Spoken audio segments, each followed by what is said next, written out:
Today we learn about the chapter first constitution why and how. Previously you just learn about the constitution, why we need constitution, what is the constitution, how our India's constitution formed. In class 9th the chapter is constitutional design. In this chapter we learn about all of these things in a detailed form. Okay. First question is that कि what is the constitution. Constitution is the basis or fundamental rules of a state, or constitution a body of written or unwritten rules and regulation which regulate the functioning of government. Means जो constitution है वो एक set rule है किसी भी state को चलाने के लिए, फंडामेंटल रूल्स है, बेसिस रूल्स है किसी भी कंट्री को चलाने के लिए, या उसकी गवर्नमेंट को एक जो गवर्नमेंट है उसके लिए एक वो है सेट रूल है जो जिसके थ्रू या रेगुलेशन है जिसके थ्रू वो गवर्नमेंट पूरे कंट्री को रन कर सकती है. आवर फर्स्ट क्वेश्चन इज कि जो वर्ड है कॉन्स्टिट्यूशन वो कहाँ से डराइव हुआ. कॉन्स्टिट्यूशन वर्ड जो है वो लैटिन एक वर्ड था constitute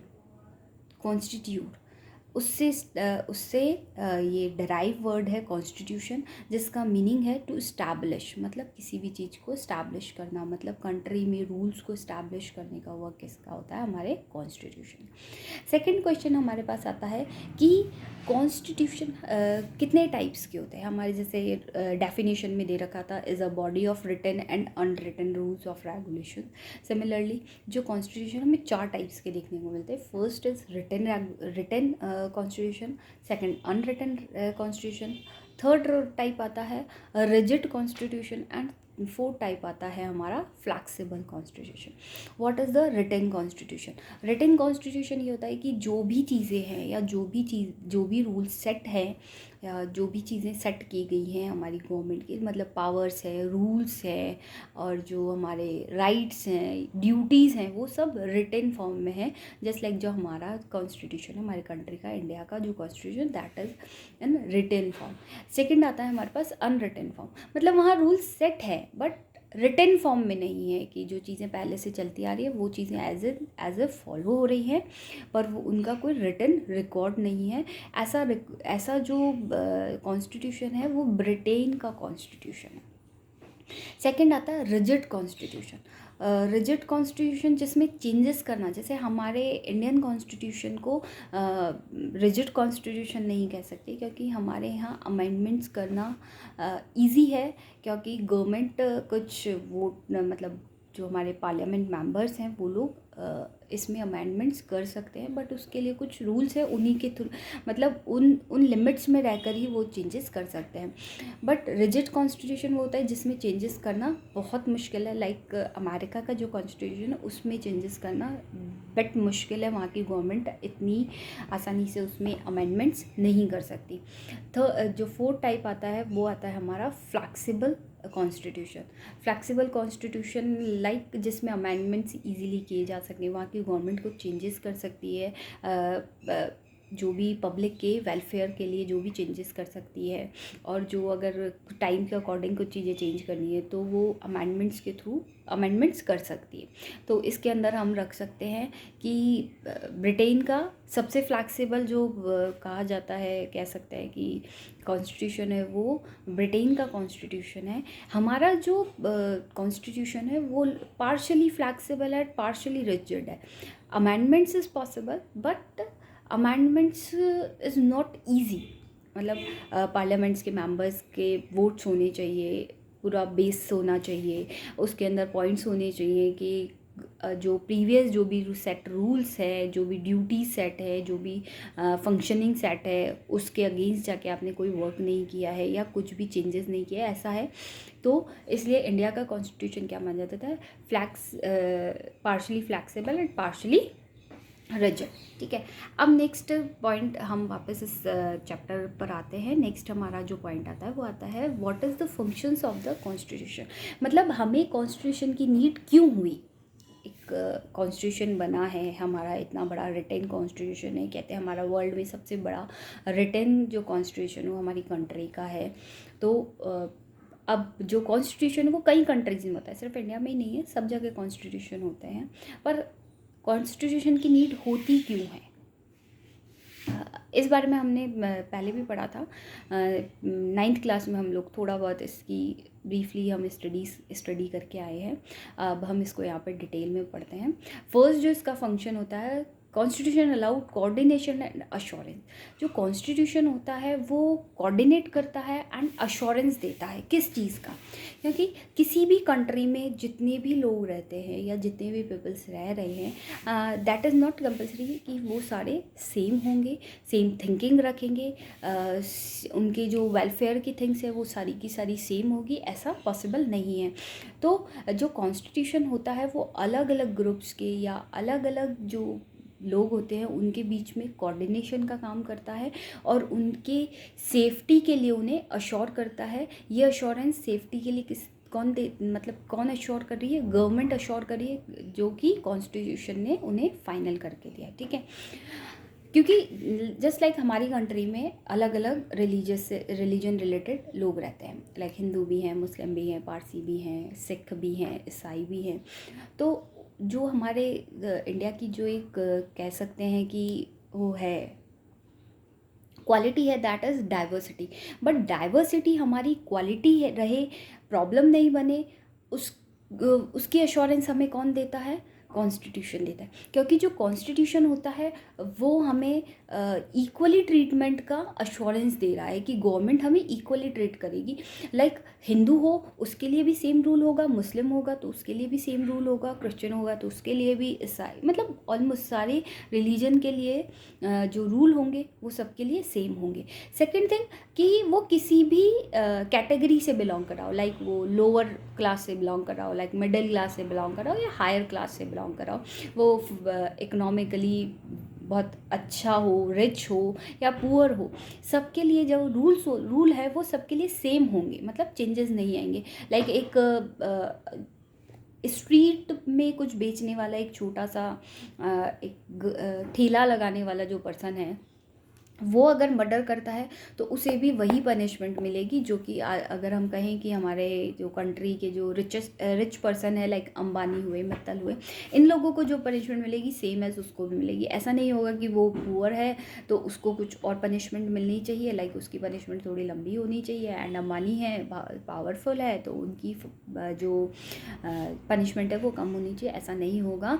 in front of law, in front of constitution दोनों इक्वल होंगे। सेकेंड थिंग, हम मतलब हिंदू है या मुस्लिम है या ईसाई है, कोई भी है, अगर कोई भी प्रॉब्लम है, कोई भी मतलब गलत किया गया है तो वो चीज़ पे पनिशमेंट सबको इक्वली होगी। और सिमिलरली जो हमारे फंडामेंटल राइट्स होंगे वो सेम होंगे, लाइक इक्वलिटी होगी। अगर कोई वेलफेयर के लिए स्कीम्स चलाई गई हैं तो वो सबके लिए सेम होगी। ऐसा नहीं होगा कि यहाँ पर मेजोरिटी हिंदुओं की है तो हिंदुओं को दे दो, या फिर माइनॉरिटी में मुस्लिम्स आते हैं, ईसाई आते हैं, जैन आते हैं तो इन सबको दे दो, ऐसा नहीं होगा। माइनॉरिटी हो या मेजोरिटी हो, सबके लिए रूल और रेगुलेशन सेम होंगे, चेंज नहीं होंगे। इस चीज़ का अश्योरेंस हमें कौन देता है, हमारा कॉन्स्टिट्यूशन देता है। सेकंड आता है कि specification of decision making power. जो भी मतलब जो हमारी पावर्स है, जो हमारी गवर्नमेंट के पास पावर्स है, अलग अलग डिपार्टमेंट्स के पास जो भी पावर्स हैं, वो सब पावर्स एक लिमिट में होनी चाहिए। उनको डिसीजन लेने की पावर किसने दी है, हमारे कॉन्स्टिट्यूशन ने। मतलब जो भी हमारे वेलफेयर के लिए स्कीम्स बनाई जाती है या हमारे वेलफेयर के लिए अगर कॉन्स्टिट्यूशन में अमेंडमेंट्स किए जाते हैं, ये सारे वर्क करने की जो पावर है, हमारे लिए डिसीजन लेने की जो पावर है, वो किसने दी है हमारे को, हमारी गवर्नमेंट को, वो दी है हमारे कॉन्स्टिट्यूशन ने दी है। ठीक है, powers of different organs of the government are clearly defined in the constitution. मतलब जो भी डिफरेंट डिपार्टमेंट्स हैं उन सब की डिफरेंट पावर्स को क्लियरली किस में मेंशन किया गया है, कॉन्स्टिट्यूशन में मेंशन किया गया है। थर्ड हमारे पास आता है limitations of the on the power of the government. मतलब पावर्स तो मिल गई गवर्नमेंट को डिसीजन मेकिंग की, पर डिसीजन मेकिंग में पावर मिलने के बाद में लिमिटेशंस भी है कॉन्स्टिट्यूशन में, क्योंकि कोई भी गवर्नमेंट आके ऐसा नहीं कर सकती कि आज उनका मन हुआ, उन्होंने कुछ चेंजेस किए और वो चेंजेस करके चली गई। नो, ऐसा कोई भी गवर्नमेंट इतना इजीली चेंजेस नहीं कर सकती, इसलिए ये एक रीज़न भी है कि हमारा जो कॉन्स्टिट्यूशन है वो पार्शली फ्लैक्सिबल है, पार्शली रिजिड है, कि गवर्नमेंट को पावर जरूर दी है पर उस पावर में भी लिमिट दी है। जैसे लाइक हमारे जो फंडामेंटल राइट्स हैं वो उनमें चेंजेस ऐसे नहीं कर सकती कि फंडामेंटल राइट्स ही हटा दें वो हमारे, या फिर कोई भी रूल, जैसे आज कोई भी किसी और रिलीजन का हमारे यहाँ पीएम आया, ठीक है, पीएम आने के बाद में उसने सोचा कि नहीं मैं तो मुस्लिम रिलीजन से हूँ, सो यहाँ पे ग्रीन कलर ही मैंडेटरी होगा सबके लिए। नो, वो ऐसा कोई रूल हमारे पर इम्पोज नहीं कर सकता। लाइक मैं ईसाई धर्म से हूँ तो सभी जने पूजा करने चर्च जाएंगे, मंदिर मस्जिद गुरुद्वारे सब बंद कर दो, नो, वो ऐसा कुछ भी नहीं कर सकता। मतलब ऐसा नहीं है कि गवर्नमेंट पावर में आए और अपने हिसाब से रूल्स इम्पोज कर दे, नो, उन पावर्स को लिमिट देने का काम भी कौन कर रहा है, हमारा कॉन्स्टिट्यूशन करता है। जैसे हम लोग मानते हैं कि जैसे हमारी गवर्नमेंट है, रिसेंटली अभी हमारे यहाँ कुछ चेंजेस हुए थे, जम्मू कश्मीर को लेके कुछ चेंजेस हुए थे, हमारी जो वो है जिसे कहते हैं हम नागरिकता, नेशनलिटी को लेके भी कुछ चेंजेस हुए थे। तो वो चेंजेस जो किए गए थे वो बहुत सारी चीज़ों को सोचते हुए किए गए थे। ऐसा कुछ नहीं किया गया कि किसी भी रिलीजन के पर्सन की फेथ पर या ट्रस्ट पर कोई बात आए। मतलब आज हिंदूज़ हैं, हिंदूज़ इंडिया में मेजोरिटी पर आते हैं, तो कोई भी ऐसा नहीं है कि मेजोरिटी पे हिंदू आते हैं तो जितने भी जो होली प्लेसेस होने चाहिए वो सिर्फ हिंदुओं के होने चाहिए, मंदिर सारे हिंदुओं के होने चाहिए, ऐसा नहीं हो सकता। ऐसा कोई पावर नहीं दे सकते। पावर उनके पास सिर्फ इतनी है कि वो हमारे वेलफेयर के लिए वर्क कर सकते हैं। ऐसा नहीं है कि वो हमारे लिए प्रॉब्लम्स क्रिएट करें अलग अलग रिलीजन वाले लोगों के लिए। तो कॉन्स्टिट्यूशन क्या करता है, फर्स्ट हमें हमारी सेफ्टी के लिए अश्योर करता है, हमारी डाइवर्सिटी को हमारी पावर बनाता है, हमारी जो गवर्नमेंट है उसे डिसीजन मेकिंग की पावर देता है, बट इन पावर्स को लिमिट देने का वर्क भी कौन करता है, हमारा कॉन्स्टिट्यूशन करता है। ये किसी भी कंट्री के लिए, क्योंकि किसी भी कंट्री में जितने भी जो लोग रहते हैं वो सब सेम नहीं होते। सिमिलरली अगर हम एक छोटा सा एग्जांपल अगर हम देखें इस चीज़ को लेके कि अगर हम घर में 5 to 6 मेंबर्स हैं तो किसी भी चीज़ को लेके हम सबकी ओपिनियन सेम हो, दैट इज़ नॉट कंपल्सरी। तो सिमिलरली इतना बड़ा कंट्री, इतने बड़े बड़े कंट्रीज़ होते हैं, इतने लोग वहाँ रहते हैं, तो सबके लिए सबके ऊपर सबके ओपिनियन सेम हो ये भी कंपल्सरी नहीं है। और हर डिसीजन के लिए हम लोग वोटिंग कराएं, दैट इज़ नॉट पॉसिबल कि इतने बड़े कंट्रीज़ में हर डिसीजन के लिए वोटिंग होती रहे, नहीं। इसलिए ये कॉन्स्टिट्यूशन सेट किया गया है, या गवर्नमेंट बनती है कि हम हमारे रिप्रेजेंटेटिव भेजें और वो जो रिप्रेजेंटेटिव है वो हमारे बेसिस पर या हमारे लिए कुछ रूल्स सेट करें, ठीक है। एस्पिरेशन, नेक्स्ट जो फंक्शन आता है वो आता है aspiration and goals of a society. A number of provisions are inserted to ensure the welfare of the society. ये चीज़ मैंने अभी पहले भी बताई थी कि जो भी चीज़ें हैं हमारी, जो हमारा कॉन्स्टिट्यूशन है वो हमारी जो गवर्नमेंट है उनको हमारे वेलफेयर के लिए, हमारी या कह सकते हैं सोसाइटी वेलफेयर की पावर देती है। सोसाइटी वेलफेयर के लिए वो रूल्स बना सकते हैं, अमेंडमेंट कर सकते हैं, पर ऐसा नहीं है कि वो वहाँ पर सिर्फ मतलब ऐसा नहीं कर सकते कि वेलफेयर मतलब कोई अच्छा हो रहा है या नहीं हो रहा है, बस हमें रूल्स बनाने, ऐसा गवर्नमेंट नहीं कर सकती है। नेक्स्ट आता है कि हमें एक फंडामेंटल आइडेंटिटी कौन देता है, कॉन्स्टिट्यूशन। किसी भी कंट्री का जो कॉन्स्टिट्यूशन है वो हमें एक फंडामेंटल आइडेंटिटी देता है, मतलब एक सेम आइडेंटिटी देता है। सिमिलरली लाइक कोई हिंदू है, कोई मुस्लिम है, कोई सिख है, कोई पारसी है, कोई लोअर क्लास से है, कोई अपर क्लास से है, कोई मिडिल क्लास से है, तो ये सारी चीज़ें क्या होती हैं, ये सब अलग अलग होती हैं, सबकी अपनी अलग होती है, सरनेम्स अलग होते हैं और चीज़ें अलग होती हैं। पर अगर हम किसी और कंट्री में जाते हैं या अगर हम कहीं ट्रैवल करते हैं आउट ऑफ आवर कंट्री, तो वहाँ पे हमारी जो आइडेंटिटी होगी वो हमारी आइडेंटिटी क्या होगी कि वी आर इंडियंस। मतलब एक नेशनल आइडेंटिटी देने का काम हमारे को कौन कर रहा है, हमारा कॉन्स्टिट्यूशन। जैसे हमारे नेशनलिटी के लिए अभी कुछ चेंजेस किए गए।